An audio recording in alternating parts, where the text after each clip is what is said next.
સુરતમાં BRTS રૂટમાં car ચાલકે moped પર જતી બે મહિલાઓને ઉડાવી અકસ્માત સર્જી ચાલક ફરાર। સુરતમાં અકસ્માતોની ઘટનામાં વધારો થઈ રહ્યો છે, ત્યારે કતારગામ વિસ્તારમાં એક કાર ચાલકે બીઆરટીએસ રૂટમાં પોતાની કાર પૂરપાટ ઝડપે દોડાવીને અકસ્માત સર્જ્યો હતો।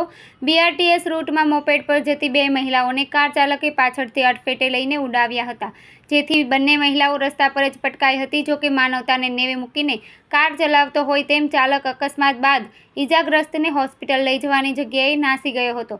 જોકે આસપાસથી લોકો દોડી આવ્યા હતા, બાદમાં બંનેને સારવાર માટે હોસ્પિટલ ખસેડ્યા હતા। બીજી તરફ સમગ્ર ઘટના હચમચાવી દે તેવા સીસીટીવી સામે આવ્યા છે। કાર ચાલક અકસ્માત સર્જી ફરાર થઈ ગયો હતો, જેથી કતારગામ પોલીસે ગુનો નોંધી તપાસ શરૂ કરી છે। એક મહિલાને ગંભીર ઈજા અને વૃદ્ધ મહિલાને સામાન્ય ઈજા પહોંચી છે।